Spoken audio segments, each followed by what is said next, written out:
What is up, everybody? Welcome to another episode of the Sean Jones NBA Show. I'm recording this on Tuesday, June 24th. Recording at night here, so you probably won't be listening to this until Wednesday, June 25th at the earliest. But the NBA Finals came to a conclusion in what was a awesome series, and the Oklahoma City Thunder are NBA champions in 2025, very deserving after a dominant season. But we obviously had some sad moments in that Game 7 with Haliburton going down with that injury. So I'll talk about both sides of that story on both the Thunder and the Pacers, as well as the finals concluding. So with that said, let's go ahead and get right into it. Okay, so I'm going to start off with a quick recap of Game 7. And, going into Game 7 of the NBA Finals, it doesn't happen super often. It's only the fifth one this century, the first one in nearly a decade, going back to 2016 with the Cavs versus the Warriors, which we know was a classic series, as well as 2013 with the Heat versus Spurs, also a classic series. So we've had some really awesome Game 7s in the last couple ones that we've had in the NBA Finals. So going into this one, expectations were high. This had been a really awesome series so far, probably the best one since 2016, arguably. I know that series didn't have a lot of close games, but just the way it ended made it such an epic one. But I was as excited as I could possibly be, as I'm sure every other NBA fan listening to this episode was. And the game got off to an awesome start. It looked like it was going to live up to the bill. Both teams looked locked in. It came ready to play. Sometimes you go into these Game 7s and teams are a little jittery early, but it really didn't look like that. Both teams were executing pretty well. The Pacers specifically got off to their best start that they've had in a first quarter of any game on the road in the finals to this point. They've pretty much been playing catch up in all those games. They were able to only win one of them, in which they had a pretty big comeback, but they were up 11-6 in this one. Haliburton was hitting threes, some really deep ones, was talking trash to the crowd a little bit, getting into it, and it looked like we might have a really awesome game because, OKC wasn't going to go down without a fight at home, but it was cool to see the Pacers came to play early. But that's when things got very somber in this game, unfortunately, because with just 5 minutes left in the first quarter, the score tied at 16. Tyrese Haliburton planted his injured right leg, which he had that calf strain he was playing through. And he went down in the exact same spot that he went down previously in Game 5. It was almost an identical play where he turned the ball over, but this time he was not so lucky for it to just be a strain, and he knew it right away. You could see the agony on his face. I mean, the dude was literally pounding the ground crying because he just knew that it was an Achilles, and that has since been confirmed. So that was just really a bummer. It completely took the life out of this game. And it is interesting. You never really know how these teams are going to react in those situations. We've seen sometimes it can make a team totally dejected because they just can't stand to see their guy go down like that.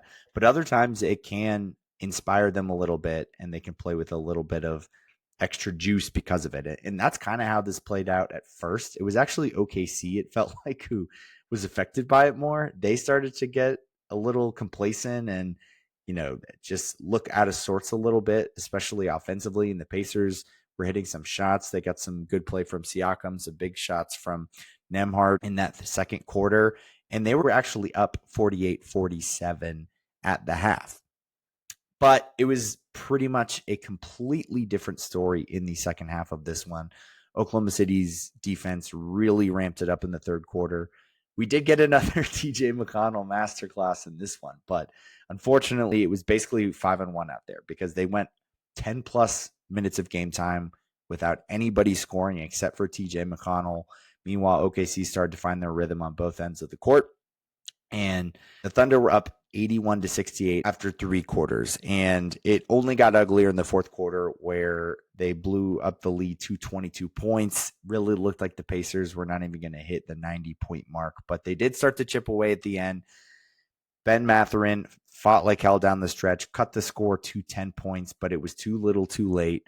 And sadly, it just felt like they were never going to stand a chance without Haliburton. And so It's such a weird feeling. Game 7 in the NBA Finals. We have an NBA champion crowned in the Oklahoma City Thunder, but it was hard not to leave that game feeling, a little disappointed. You don't want to take anything away from the Thunder, but for the Pacers to experience something like that, for Haliburton to experience something like that at that stage of the season after everything they've been through in this postseason was really, really brutal.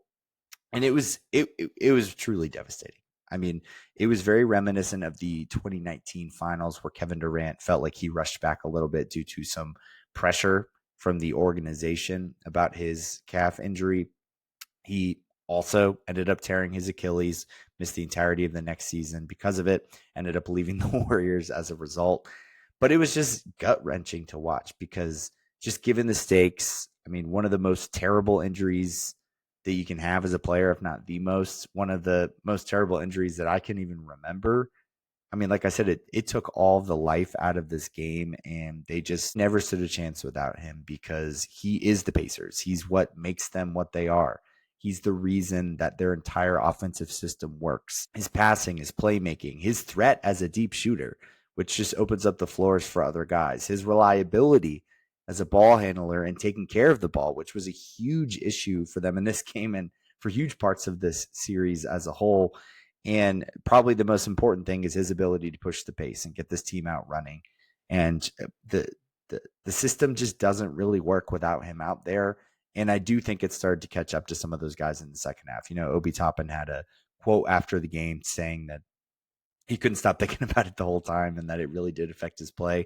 He had his worst game of the finals by far.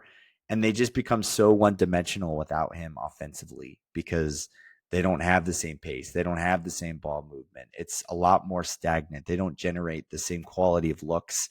And the Pacers with a mediocre offense is just not the team that got to the finals. But I'll save the rest of my Pacers spiel because we have an NBA champion.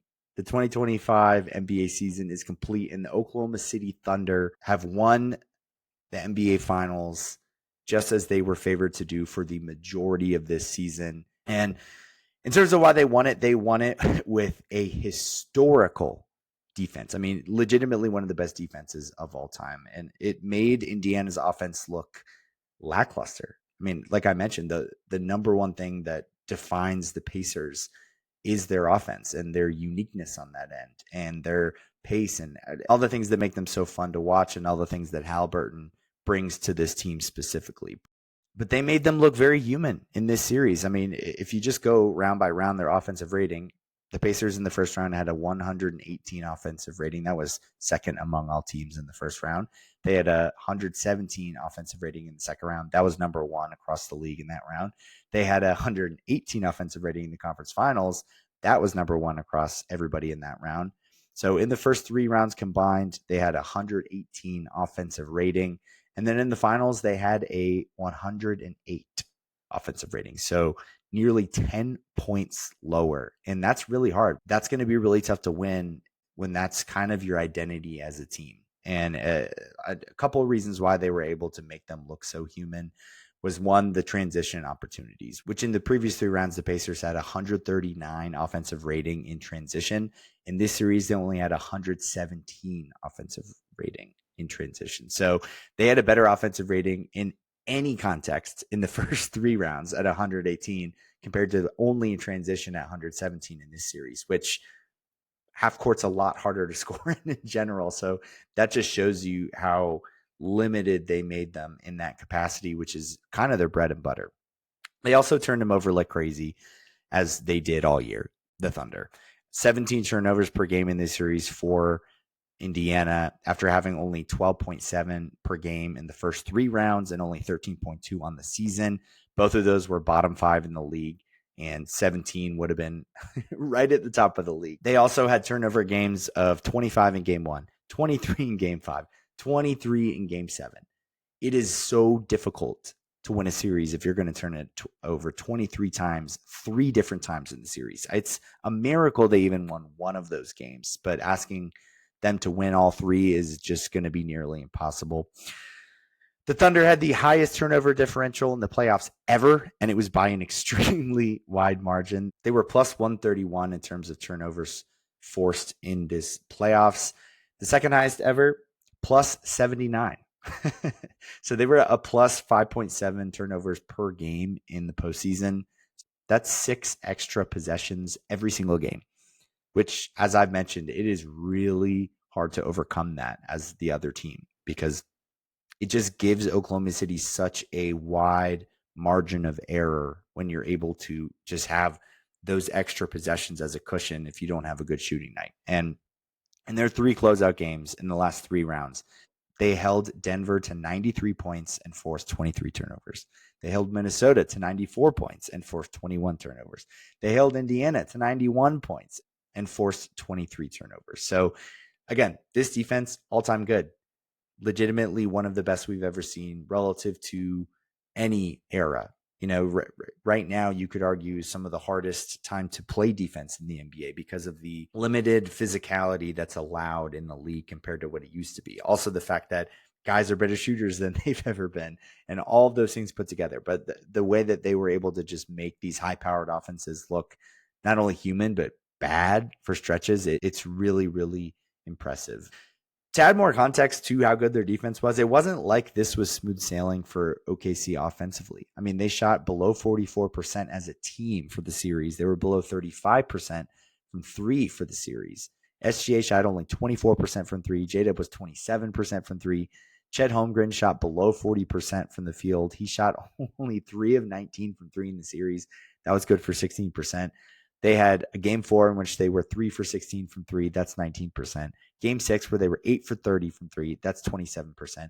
Game 7 where they were 11 for 40 from 3, which is 28%. Those are really tough shooting numbers to overcome. Just like it's really hard to win games when you turn it over that much, it's also really hard to win games when you shoot that. They won 2 out of those 3 poor shooting games. And again, they did it because of their defense.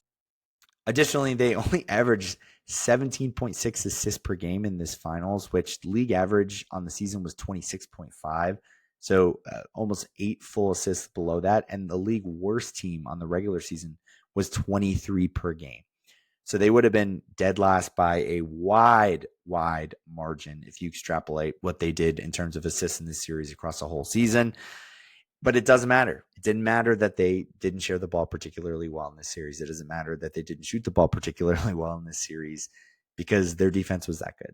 They made Indiana look as lackluster and unimpressive offensively as they've really ever looked at any point over the last couple seasons, because even last year when they get bounced by Boston, they still were great on the offensive end of the court. They just didn't have the defensive chops to be able to hold Boston to a reasonable number offensively to be able to beat them consistently. And other factors for them in this series besides just the defense, I mean, they won the key clutch game, which was the swing game of this series, in my opinion, game 4. The Pacers were still plus 11 in the clutch in terms of net rating in this series, but getting that key game 4 win was massive. I said this at the time after game 4. I said it after game 5 that I thought the Pacers lost the series after game 4. I thought that was a game that they had to have because the Thunder are that good. But part of the reason that they didn't win that game is because the Thunder did clutch up in that game, and they did beat the Pacers at their own game, which is playing in these close crunch time games down the stretch. But just going down the line, they did, even though their offense did struggle at times, they got some masterful performances from a lot of their guys. I mean, their whole key rotation stepped up at different points of these finals. Shai Gilgeous-Alexander, you just can't say enough about the player that he's turned into. He averaged 30 points in this series, 6 assists, 5 rebounds, plus 1.9 steals, 1.6 blocks, so doing it on both ends. In the key game 4 win, he had 35 points, including 15 points in the fourth quarter. He had 31 and 10 assists in the game 5 win. He had 29 and 12 assists in the closeout game. So the dude just put up huge numbers like he's done all season long. Any worries about his game translating to the biggest moments were completely put to bed. Not that I'm even sure anybody had those worries at this point, but I remember last year that was certainly a discussion because it was really his first postseason last year as the number 1 guy on the team. And it did feel like he had to work really hard with Nembhard on him. Nembhard was doing a really good job on SGA, and a lot of the efficiency numbers would agree with that. But even with that, the dude was still dropping 30 basically every single night. he makes it look so easy as a scorer out there. He never gets sped up. He's always in control. He gets to his spots better than probably anybody. He's still evolving as a playmaker, but showed off how good he can be with the double-digit assist games in this series, including the closeout game. And if you just look at his stocks, he's so underrated on defense. Like, that's part of what makes OKC so tough defensively, is there's nobody to target. And Indiana did a pretty good job at times, like trying to target him, but not because he's a bad defender, but because they wanted to wear him out. But we've seen time and time again that the guy gets his hand on the ball on that end of the court, and he is far from a liability on that end. And so them winning the title caps off what is legitimately one of the all-time great guard seasons in NBA history. If you just look at guards to win MVP and a championship in the same season, there's only 4 guys who have done it. Michael Jordan did it 4 times. Magic Johnson did it in 1987. Bob Cousy in 57 and Steph in 2015. But Steph and Cousy did not win Finals MVP. In 57, that award actually did not exist. But then Steph obviously infamously did not win in 2015. So if you do Finals MVP, MVP, and championship all in the same year for a guard, only 3 guys: Michael Jordan, Magic Johnson, and now Shai Gilgeous-Alexander. If you look at players to win MVP, the scoring title, and the championship all in one season, regardless of position, only 3 guys have done that. Kareem in 1971, MJ did it 4 times, and Shaq in 2000. So add SGA to that list, and if you're looking at guards, it's just Michael Jordan and Shai. If you look at guards to win MVP and a ring at any point in their career, doesn't have to be same season, just any point in their career to win an MVP and then also win a championship, it's Michael Jordan, Magic Johnson, Kobe Bryant, Steph Curry, Oscar Robertson, and Bob Cousy. There's a legitimate case to be made that that's, like, in some order, plus or minus 1 or 2 guys, like the best guards of all time. And so, again, Shai's still super young, 26 years old. He's not in those conversations yet, but it just helps you understand the type of season this guy had and the trajectory that he's on. He's still got a long way to go, but again, he's got a lot of runway. This team is built to continue to win, and he is only getting better. He still theoretically has not hit his prime yet based on his age. Only 26 years old, will be 27 soon. But you'd have to think he's got 5 to 6 more years in his prime. So he theoretically could rack up another MVP, could get another title. And then if he does that and he has somewhat of longevity, then there's no reason to think that he couldn't put himself into some of those conversations down the road, which is obviously very rare company to be in. Then moving to Jalen Williams. He was just awesome in this series. 24 points, 5 rebounds, 4 assists. He didn't shoot it great in game 1 or 2, but then after those 2 games, averaged 26 a game, 5 rebounds, 3 assists over games 3 through 7, including his masterpiece game 5 with 40 points, 6 rebounds, 4 assists, only 1 turnover in that one. Probably the best game he's ever played in his life, especially considering the stakes. And he's just continued to expand his offensive repertoire. Elite in transition. He can play on ball or off ball. And he's shown the ability to have increased responsibilities just in this series when they moved SGA off the ball a little bit more. He attacks the basket through contact. He can operate at all 3 levels. I mean, he can shoot it from outside. He's got a good mid-range game. He gets to the basket. He's everything you could want in a number 2 option. And just for me personally, at the start of these playoffs, I was still a little bit skeptical about him and if he could play well enough to get them all the way to here. I still picked the Thunder, but it was still something in the back of my mind, And there were some moments, especially in that Nuggets series, where the ball would swing to him late and he would shoot it. And I was not confident that it was going to go in. But by the end of this series, when he got the ball late, I felt very confident that he was going to knock it down. And it just shows the growth that he's had across these postseason, like literally growing up in real time as we're watching these games and as he's playing. And again, I said this on one of the previous ones, but every single doubt about him as a number 2 option just has to be put to bed because he did it. The question, can they win a championship with him as the number 2 option? It is yes, because they did already do it. So there's really no arguing that. I think a better discussion is, where does he rank among the number 2 options in the NBA? Because he's pretty damn high at this point, especially when you consider what he does on the defensive end. When you consider what he can do as a playmaker, he's an exceptional passer for a guy that plays a lot of small forward and even power forward at times. And he's only 24 years old, but he's made an all-star team, an all-defensive team, an all-NBA team, and is now a champion. So it's a pretty unimpeachable resume for him at just 24 years old. Again, like SGA, a lot of runway for him, but he is setting himself up to be one of the great number 2 options of this era. And we'll see if he can push himself into even more lofty discussions beyond just that. Then Chet Holmgren, he did not shoot it well in this series, as I mentioned, really from anywhere on the floor. And he looked pretty limited at times offensively. But I genuinely believe that his defense was a huge X factor in this. I thought it changed the series at times. The team had 100.9 defensive rating with him in the game in this series, which was best among their top 7 rotation guys. And I just thought he was so impactful as a rim deterrent, rim protector. He had 5 blocks in the game 7, and it felt like towards the end, guys were not even trying to go to the rim because they knew he was just going to be there to swat them away. But especially how he did switching on guys on the perimeter. I thought he was just fantastic there, much better than we've seen him for other stretches of his career. But it changed the game because they had some of these 5-out looks where Hartenstein wasn't playing down the stretch and he was the 5. And that's normally been a lineup for them that has made them better offensively. But I thought it was the defensive game changer in this series because they were switching everything and he was just spectacular there. Like, I cannot say enough about how good Chet Holmgren was defensively in this series. Does he have a lot of work to do on offense? Sure. He's still really young and there's a lot of opportunity for him to improve. But they don't win this series without him, legitimately. Even though he shot so poorly, if they don't have that kind of defensive impact out of that 5 spot and 4 spot at times as well, then I'm not sure that they win this series against Indiana. Alex Caruso. He was everything they could have hoped for and more when they traded for him this offseason. I mean, he was just the absolute glue for this team, especially in the postseason. He's banged up in the regular season, didn't shoot it super well at different times, but he turned it up in the postseason.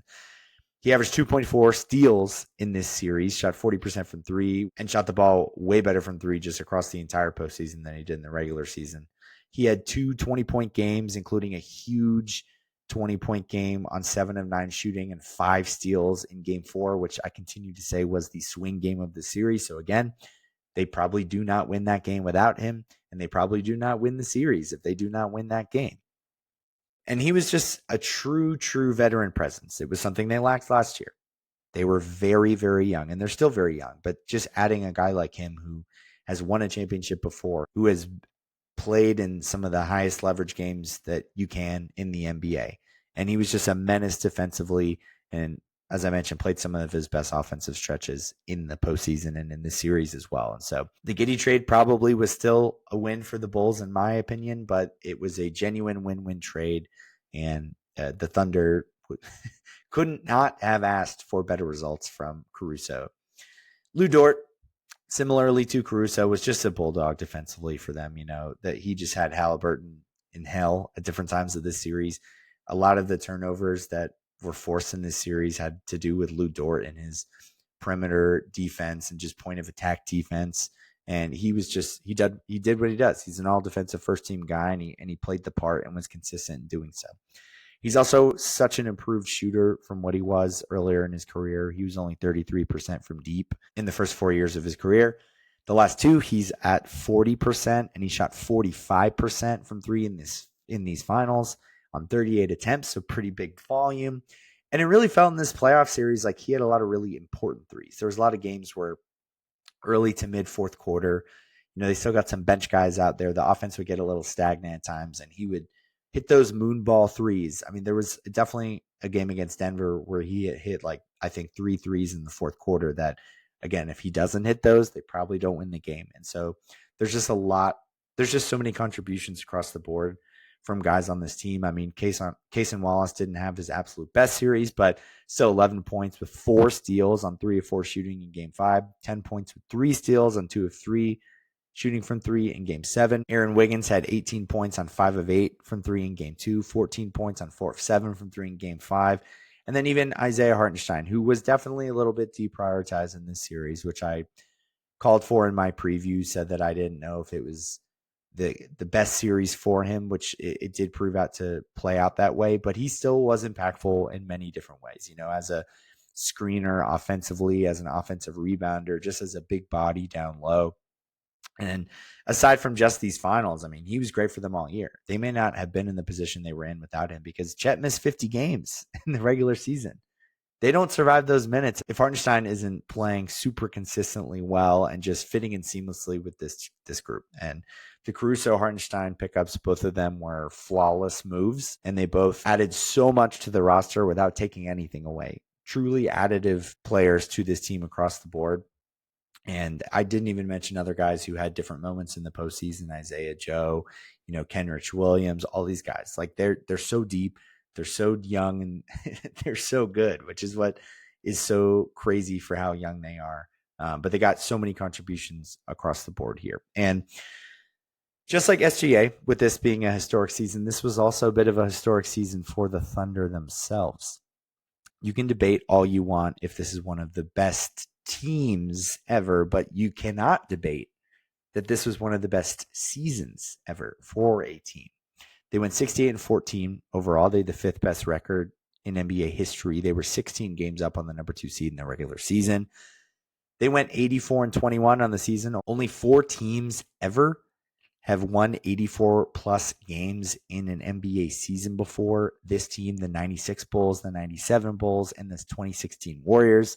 Except the Warriors did not win the championship that year, so it's hard to say that they had a better season than this Thunder team, for example. So you're really just comparing this team in terms of the type of season they had to the prime Michael Jordan, Scottie Pippen, Chicago Bulls.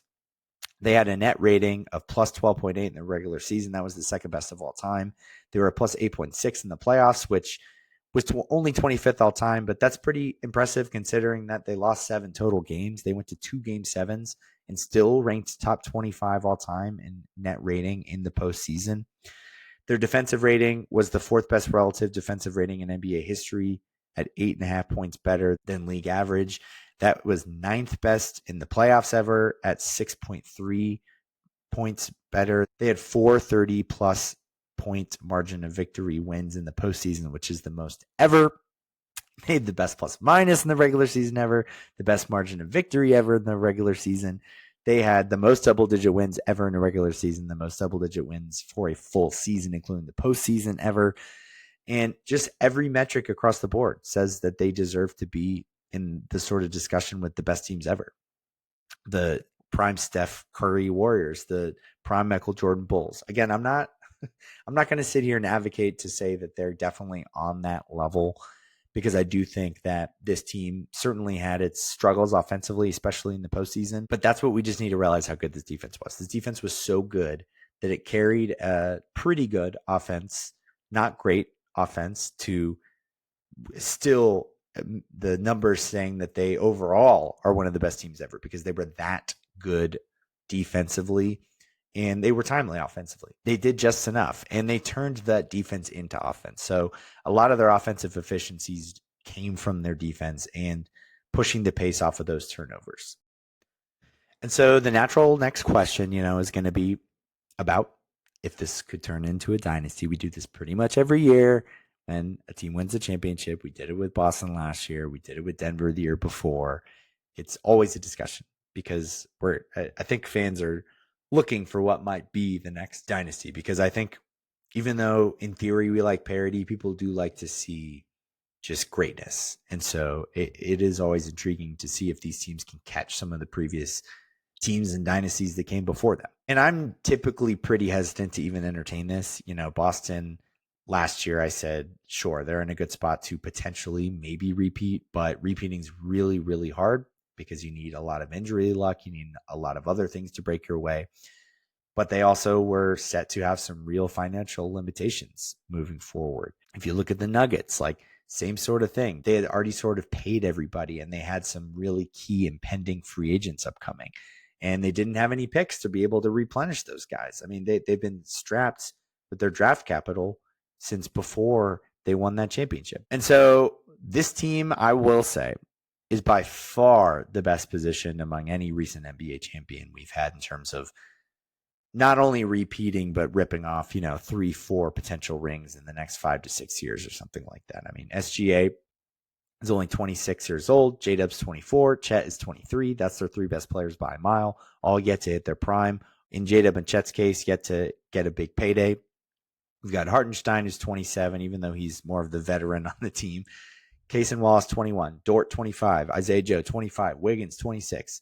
They've already locked up Joe and Wiggins. Dort has still got a couple years left. Hartenstein's got a couple years left. They've got Nikola Topic, their lottery pick from last year, who didn't even play a game this year. If he turns into something good, then that's just another guy to add to this rotation. They have every single player under contract next year. Nobody's rolling off. They have a full roster to bring back. And so they might even need to get rid of some of their end of the bench guys, because they do have multiple draft picks in this upcoming draft that they're going to have to figure out a way to add to this roster, because they're already at 15. But the point is, they've got the whole band back regardless of what happens for next season, which is not always true. Again, we saw KCP and Bruce Brown leave Denver a couple of years ago. And aside from just recent champions, they might be the best set up champion ever moving forward, which is kind of crazy. Like, they simultaneously have the biggest barrel of assets in the league and also the best team, which you just never see. I mean, they own all 7 of their picks in the future. They have 2 picks in this draft, number 15 from Miami, number 25 from the Clippers. They have up to 10 tradable first-round picks over the next 7 years. They have 17 future second-round picks. They don't owe out any picks of their own. Like they could legitimately put a package together for anybody. Like, they won't do it, but like, if Giannis became available, they absolutely could go out and get him. I mean, they could literally just say, okay, here's 8 first-round picks. And it's going to be really hard for them to turn that down. And so, again, I don't think they're going to do anything drastic like that, but it's just saying that they have the options, they have the flexibility, and all that stuff's extremely, extremely valuable. And they haven't had to pay everybody yet, so that is the one thing that could potentially break this group up. And will they have to sacrifice a Lou Dort or a Cason Wallace or a Isaiah Hartenstein once they pay Chet and Jalen Williams? Like, probably at some point. But I think they're in a good spot to hopefully make that, like Hartenstein, for example. If they draft another center that can eventually kind of slide him down the pecking order in terms of importance on this roster, then he's got a movable deal down the line, and he's also only on the books for 2 more years. So they could very easily line it up where they just let him walk in free agency, but they've got a guy already in place to backfill it. And that's the point, is that if they don't move all these picks, they still can just use them to keep replenishing their roster with depth, because they're probably the best drafting team in the NBA too. So it's just, everything across the board says that this team should be a force to be reckoned with for 1, 2, 3, 4 plus years. This is not like a Boston situation where it's like, oh yeah, they could repeat next year, but that's probably all you're going to get, because they got some older guys on the roster. They were coming up on some cap issues. Like, no, this could be a 5 to 6 year run legitimately. And going into next year, if you ask me, the field or OKC, I'll probably take the field, just because I tend to lead on the side of repeating is very, very difficult unless you've got a legitimate all-time level team or player. But I'll say this. If you asked me over the next 5 years how many more rings they will win beyond this one, and you asked me to pick, would they get as another one or not, I would definitely say yes. I would probably set the line at 1.5. I think they probably will get at least 1 more, but 2 wouldn't shock me. But we will see. I mean, you never know. You need injury luck. They were very lucky in the postseason in terms of just all their guys stayed healthy throughout. But again, a lot of that is because they're young, and they built their team around young guys that should stay more durable. So is the dynasty incoming? I can't totally rule it out. Depends what your definition of dynasty is. But do I think they could rip off 2 or 3 of the next 5 or 6 championships? I do think it is in the cards, but again, they will need luck, because everybody needs luck to win a championship. I mean, just look at this year. I'm not saying they won because Haliburton got hurt. I think that they were the better team and were going to win. Thought they were going to win the whole time. But regardless, it sure didn't hurt them that he wasn't able to finish that game. And so that's the kind of thing that you need to win a championship. And we've seen pretty much every team over the last 5, 6, 7 years that's won have a little bit of luck. And so if things bounce their way, you can't rule that stuff out with them. But moving back over to the Pacers side of things, it really was such a bummer. The Haliburton thing, it was such a fun ride, and it just sucks to have that opportunity taken away from a dude that's been so enjoyable to watch in this postseason. And to add insult to injury, he's going to be out all of next year too, in a year where the East was supposed to be completely wide open, with Boston basically out of the picture, selling off guys for cap purposes, Dame Lillard out for Milwaukee. And there was just going to be a lot of opportunity for teams to be like, why not us? And the Pacers had as good a chance of anybody to make the finals next year, in my opinion. They already beat Cleveland this year. They already beat the Knicks this year. Those are probably the two favorites in the East next year. Orlando should be improved. But again, they have the championship level experience now. Even though they didn't win it, they got literally as close as they possibly could without winning it. And so, yeah, it just sucks because even if they had lost this, which it would have been a bummer for them, they at least could fall back on, well, no reason why we can't get right back there next year. But now there's a big reason. And so it does stink. But they didn't just lose because the injury, in my opinion. I'm not going to make that excuse for them or add any sort of asterisk for the Thunder or anything like that. Like, the Thunder had been the better team in the series across the board. And aside from the injury,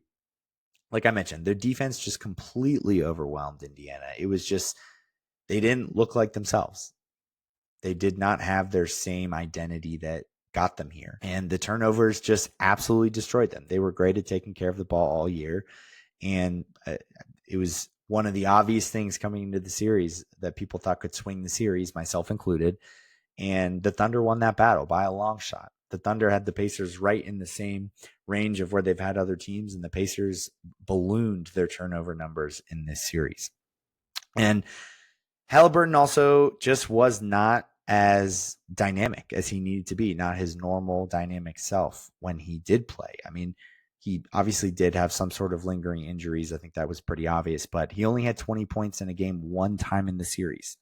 He only averaged 5.9 assists per game in this series. And he only had one game with 8 or more assists. And if you just look on the season, they were 9-10 on the season when he had 7 or less assists in the regular season. And they were 4-7 in the playoffs when he had 7 or less assists. And they only had 8 losses in the postseason. So 7 of their 8 losses came with him with less than 8 assists, and he averaged 6 in the series. So it was not hard to see that he was just not having the same impact that he needed to. He didn't get them out in transition at the same efficiency they normally were. He didn't score as much as they needed him to. He was not there as the playmaking presence like he needed to be. And if you just look at, like, him and Siakam combined averaged 33.3 points per game in this series, and SGA had 30.3 by himself. So SGA quite nearly outscored their 2 top scorers alone. And if you look at Jada plus SGA, they were at 53.6.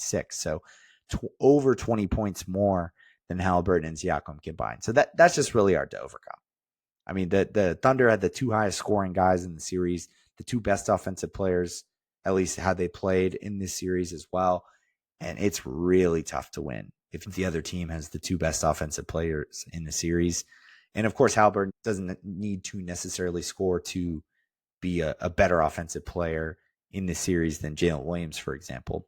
But if he's going to average 6 assists, then, it's just hard to argue that Jalen Williams didn't outplay him in the series. And then just going down the line, I mean, Miles Turner was borderline unplayable in this series. He got absolutely destroyed in the pick and roll on defense. The guards were attacking him like crazy out on the perimeter.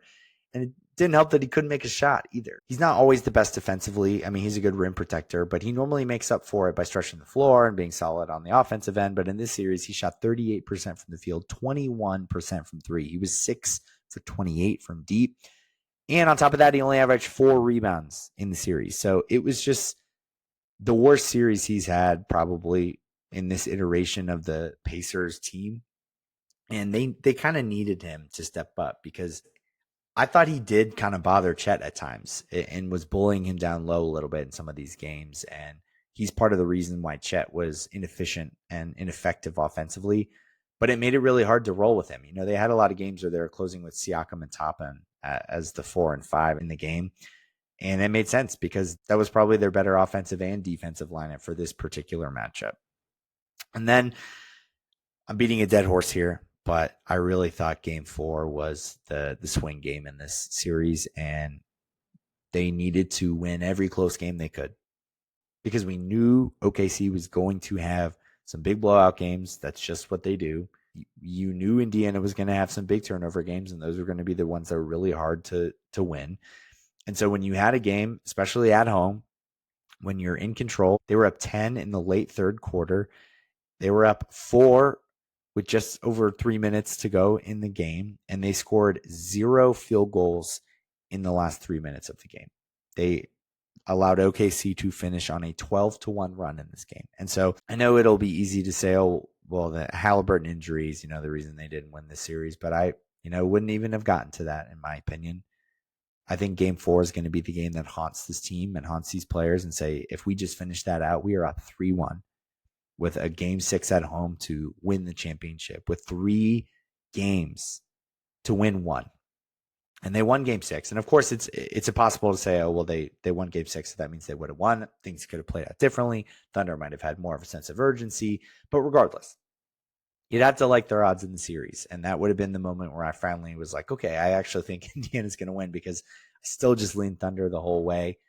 But that game is really the one that I think is going to be is really the reason that they didn't win this series. But I will say, this was an awesome run. I know there are no moral victories, especially in professional sports, but I feel like this is kind of as close to one as you'll ever see, because this run was just crazy.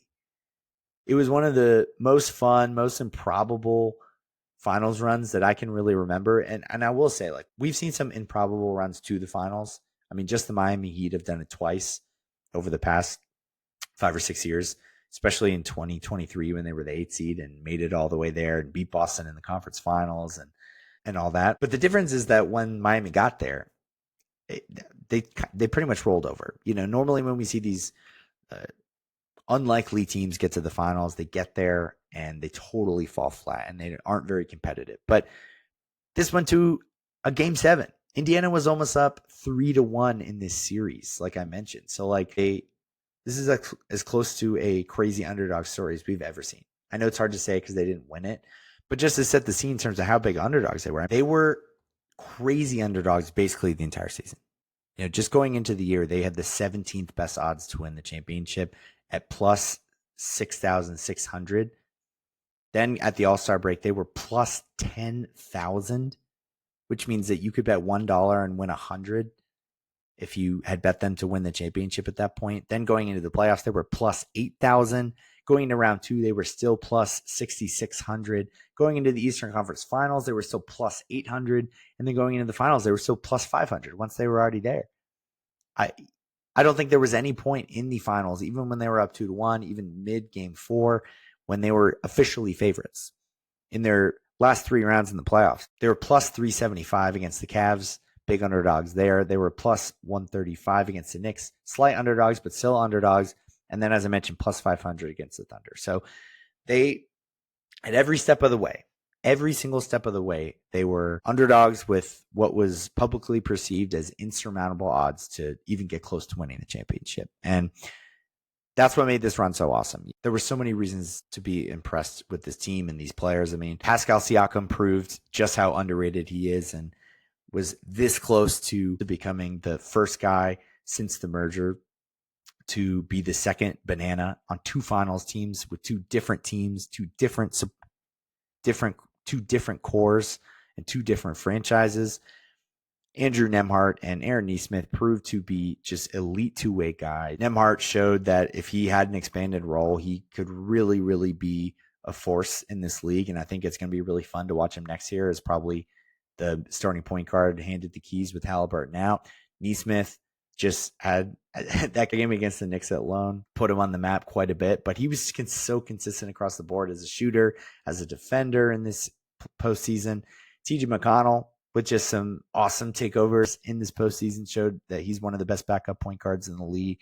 Obi Toppin, proven to be a legit playoff role player, which is something that I'm not sure I ever thought he was going to be with his perceived defensive limitations and lack of creativity on offense. And then Ben Mathurin, having multiple 25-plus point game performances in the finals on the biggest stage in just his third season. Just really impressive for a lot of these guys across the board. And then, of course, we cannot forget Tyrese Haliburton, who had the greatest clutch run of a player we've ever seen in a postseason before, which is not exaggeration. He had 4 different either go-ahead or game-tying shots with 3 seconds or less in this postseason, which having one of those is impressive. Having 2 is almost unheard of for a postseason before, and 3 is just, never been done in a playoffs by one player. So that's the type of clutch games and clutch numbers that, it would be good for an entire career if you have 4 of those. Game 5 against Milwaukee, they're down 7 with 34 seconds to go. They finished the game on an 8-0 run. Halliburton hits a game-winning layup on Giannis. Game 2 against Cleveland, down 7 with 47 seconds to go. They end the game on an 8-0 run. Halliburton hits a game-winning 3 off an offensive rebound from free throws. Game 1 against the Knicks, they're down 14 with under 3 minutes to go. Then down 9 with 50 seconds to go. And they end the game on a 20-6 run. And Haliburton hits the game-tying 3 off the back of the rim to send it to overtime on what looked like a game winner, but his toe was on the line. And then game 1 against OKC, they're down 15 points with 9:42 to go, down 9 points with 2:52 to go. And they end the game on a 12-2 run. Haliburton hits the game-winning mid-range shot. And every time it was equally as unbelievable, equally as ridiculous, equally as shocking. They just never died. This team never, ever quit. And Haliburton showed up in the biggest moments every single time. They were relentless. They played hard on both ends. And their defense was so underrated throughout this whole postseason run. And so I just want to give Indiana their kudos because, look, they made Game 7 of the NBA Finals. They were 1 game away from winning the championship against a 68-win team, an 84-win team over the whole season. They were worthy champions. They were good enough to be NBA champions in the 2025 season, even though they didn't win it. They got as close as humanly possible. And again, I know there's no moral victories, but there's just no way to look at this season as anything other than just crazy, crazy successful across the board. I know it sucks losing Haliburton for next season, but just the confidence this is going to build in these guys over the span of their careers, and if they keep this core together. But this group should be super proud of what they did, and this organization, the franchise, the team, the coaches, everything down the line, the players should be really just proud of what they accomplished, and they should feel really good about where they are as a team, even though Haliburton's going to be out for next year. But it does suck in the NBA because, you can get this close and you might never get back. And if I, had to guess, will this team make a finals again, especially with the Haliburton injury, you'd have to take no as the more likely outcome, which again is just a bummer because the Pacers had a case to be the favorites in the Eastern Conference next season. But there's just no guarantee what the team might look like in 2 years. Siakam was getting up there in age. They're going to have to pay some of these guys more. Neesmith's due for a extension over the next few seasons. Nembhard, they just signed to one last year, but they will be pushing that apron pretty soon, which I know that they said they were willing to go into to keep the core together, re-sign Miles Turner, for example. But they might be less willing now with Haliburton now, because are they really going to go into the tax next season when they probably know they aren't contending? Or are they going to go more of the Boston route and treat it as a transition year to then hopefully load up the year after when he's back? So we will see. I'm not saying they never will get back. I'm just saying that it's really difficult. And they've made back-to-back conference finals now, the finals this season. And the East is wide open. But the Haliburton injury really puts a wrench in a lot of things, because all we can hope is that he comes back at least as good, if not better, because he is still yet to hit his prime as well. But overall, again, can't be anything but extremely, extremely satisfied with this season for the Pacers as a wild success. And that's going to do it for this episode of the Sean Jones NBA Show. The NBA draft is Wednesday this week, June 25th. Normally, I do my draft preview before the draft, but because of all the trades that went down and the NBA Finals going to Game 7. It was kind of a short turnaround time to fit it all in.